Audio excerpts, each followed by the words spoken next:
Okay folks, so today we're going to be taking a look at this Reddit post by Korietsu, who has actually played the Final Fantasy VII Remake at E3 and is going to be sharing their impressions for us.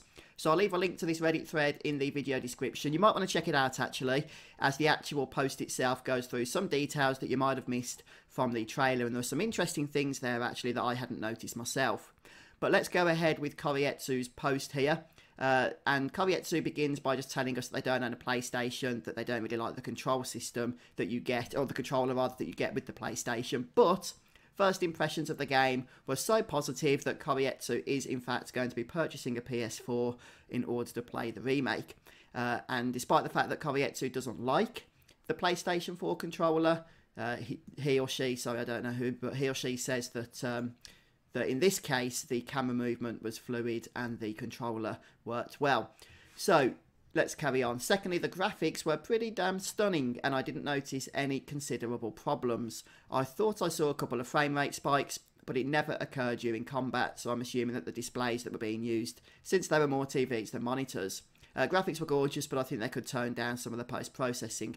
Yeah, I mean, we've seen the graphics ourselves, of course, in the various gameplay videos that Square have shown us, and what else can I say that you don't already know about that? The game, in my view, looks absolutely stunning. And I was saying in a previous video just how amazing it is that technology has improved from where we were in 1997 when Final Fantasy VII came out on the PS1 to what we're looking at now with Final Fantasy VII in terms of the remake. That change over 22 years is astonishing, and it's such a beautiful game. I actually think this game looks better than Final Fantasy XV, and regardless of what your issues may be with that game, it looked amazing. It really did, especially if you're playing the PC version with everything jazzed up. That is incredible, but this actually looks better to me.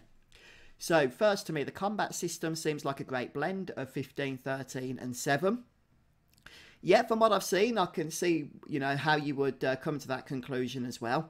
It uses 15-star combat to build ATB charges, which you then spend like you would in Final Fantasy XIII.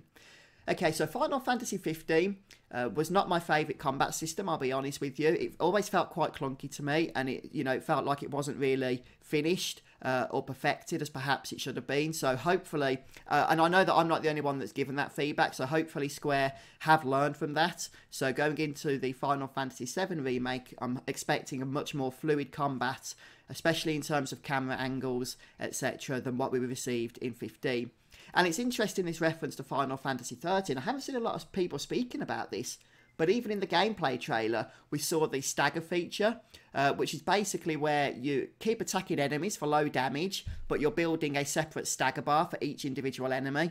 And when that reaches full, then they are staggered and you just unleash a ton more damage on them with your standard attacks.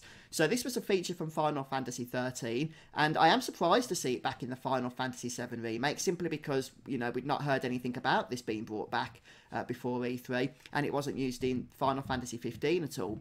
But obviously Square thought that was one of the good features of Final Fantasy XIII, and have decided to incorporate it here. The additional limit break mechanic, which they didn't get to use in this case, and tactical mode, which let me queue up a ton of abilities at once very quickly like you could in previous ATB star Final Fantasies. I didn't use the shortcuts because frankly I didn't feel the need to set them up, nor did I really want to set it up, but he would or she would in the real game though. So yeah, what this is speaking of is tactical mode. Is the system's going to play homage really to Final Fantasies of the past, and as far as I understand, how you choose to play the battle systems in Final Fantasy VII is going to be down to each individual player. Shortcuts have been mentioned here, so you can assign spells to shortcuts on the controller and just whiz through combat and battles solely from an action point of view. But you can also have the choice to use this tactical mode, which is where time freezes and you get to, spend some time going through the various abilities in order to really perfect your strategy. So I think it's an interesting hybrid system. Sometimes with hybrid systems, you end up losing the best of, each component part. But from everything I've heard so far about people that have tried the combat in the remake, that isn't the case, and it does work very, very well. So even if you only want to focus, say, on the action part of combat, then, you wouldn't notice that it's a hybrid system. The action part alone is very, very fluid and works extremely well. So going into combat was seamless, so was switching characters. I could drop Cloud or Barrett to do their own thing and dump ATB charges, or just stick to one character for a general mob encounter. Yeah, so the way it works in the remake is you control one character in battle, and the other characters that are in your party are controlled by the computer, but you can switch between them whenever you want to. So you can just control one character the whole time. If you don't like switching party members, that's fine, and then the computer will take care of everybody else. But you can, as I say, switch to another party member, and then the party member you was previously controlling will automatically carry on attacking automatically based on whatever the computer does. Now, maybe there's going to be some strategies in terms of setting up tactics for how computer control party members behave, but I've not heard anything about that as of yet. Right, Cloud's default moveset was balanced. Oh, okay, well, there we go. One high damage attack Braver, one high stagger attack, linear impale, and one AoE 3 times attack triple slash. It's not like Kingdom Hearts where you can just hack and slash. You have to expend ATB charges to kill stuff, and he also had fire and something else. Since there's only like 8 to 10 mobs total before the boss, because this is the demo that they're playing, of course. Okay, yep, so you have the ATB bar, and we have seen that in the trailers, and it fills up slowly over time, but it also fills up more rapidly as you attack enemies, and your standard attacks will fill that bar up, and then pretty much everything else you do, including just, say, throwing a potion to heal somebody, is going to expend that ATB bar, and it will need to be filled up again. Barrett had a defensive ATB move, one offensive, and a third I didn't use because I was so into beating the boss that it didn't occur to me to use it. Thunder and Cure were his spells. Very good. There's seamless transitions from combat to cutscenes for boss phases. I think, again, we've seen some of that in the trailer as well, haven't we? The boss battle, oh my goodness, against the Scorpion Sentinel, as it's now called.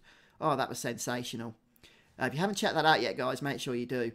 The new combat system seems to have really killed off the clunky weights or repetitiveness of some of the elements in the 15 and 13 systems. That's really good news. As I was saying earlier, 15, I used that same word, you know, felt super clunky. Okay, not super clunky, that's a bit of an exaggeration, but it did feel clunky. It didn't feel as perhaps fluid and smooth as it otherwise could have. Even Kingdom Hearts 3 was a vast improvement, I thought, over 15 in terms of combat. That game had its problems too, but on that issue, I do think it was superior. No more having to just keep mashing stuff constantly, like 15, where it feels like there's no payoff, or dumb waiting in 13 when you're waiting to dump multiple charges. Also, the ATB building mechanics for Cloud and Barrett differed. Oh, that's interesting.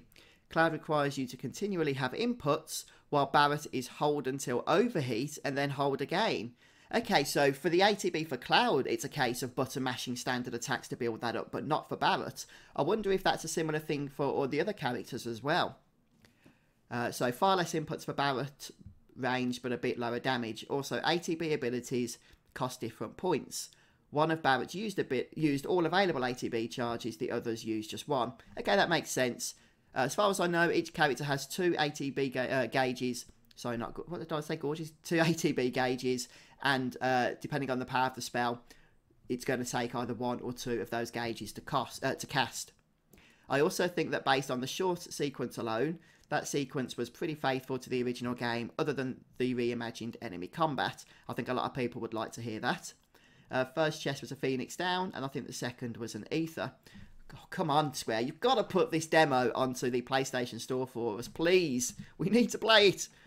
Based on that demo alone, it's probably the most polished Final Fantasy demo yet, and if that quality is maintained throughout the whole production, it would make it potentially the best modern Final Fantasy title in gameplay. It feels like they've taken the best concepts in the core gameplay loops from 15 and 13 and added a little 7 flair. Then again, I think Final Fantasy 13 and its siblings had some good gameplay, just subpar level encounter design. I think the main problem with Final Fantasy 13, the combat wasn't brilliant, but I think the whole linear exploration of the game itself was, I think, the most hated part of that. Final Fantasy 15 had great design, but subpar gameplay and how repetitive the combat loop was. Thanks for coming to my TED Talk. Okay, so that's the comments there from Korietsu with his or her hands-on experience of Final Fantasy VII Remake, and some really positives to take out of that, I think. I know that's only a first impression, but I'll tell you what, I am super hyped, super excited to actually get hands-on myself. I'm sure many of you folks are as well. But let me know what you think about this in the comment section. What is it that you're excited for? Perhaps some things you're not excited for about the Final Fantasy VII Remake. And make sure you stay subscribed to my YouTube channel for more updates about the game as we go forward into the future. See you next time.